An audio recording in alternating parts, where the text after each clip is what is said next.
తొలినాళ్ళల్లో మన విశ్వాసం కానీ ప్రార్థన కానీ ఎలా ఉండేది అంటే, మన కుటుంబాలలో ప్రార్థన చేయడానికి వారికి ఇష్టం లేకపోయినా, ఎవరికైనా ఒక విశ్వాసికి బాగోలేదు అంటే అందరూ కలిసి ఒక ఇంట కానీ మందిరములో కానీ విశ్వాసులందరూ చేరి విశ్వాసంతో ప్రార్థన చేసేవారు. అప్పుడు దేవుడు కూడా ఆ మొర ఆలకించేవాడు, కార్యాలు కూడా చేసేవాడు. మరి ఆనాటి ప్రార్థన ఈనాడు మనకు ఉంటుందా?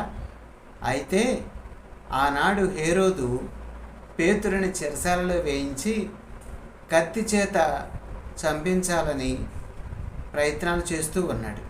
అయితే ఆ సమయంలో సంఘం అత్యాసక్తితో ప్రార్థన చేస్తున్నప్పుడు వారి ప్రార్థన బట్టి దేవుడు ఒక అద్భుతాన్ని చేశాడు. చెరసాలలో ఉన్న పేతురు వద్దకు దేవదూత వెళ్ళి సంకెళ్ళు విప్పి మరి అతన్ని విడిపించి రక్షించినప్పుడు, పేతురు మార్కు అను మారుపేరు గల యోహాను తల్లి అయిన మరి ఇంటికి వెళ్ళినప్పుడు అక్కడ అనేకులు ప్రార్థన చేస్తూ ఉండడం చూశాడు. అది అపోస్తుల కార్యం 12వ అధ్యాయం 12వ వచనములో వ్రాయబడి ఉంది. మరి పేతురు విడిపింపబడ్డాడు చెరసాల నుంచి అని అంటే కేవలం సంఘం అత్యాసక్తితో ప్రార్థన చేయడమే అందుకు కారణం.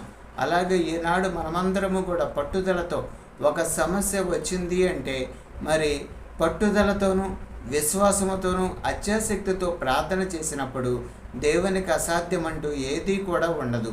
దేవుడి కార్యాలు మనం చూడగలం, ఆయనకు మనము సాక్షులుగా ఉండగలం. Praise the lord.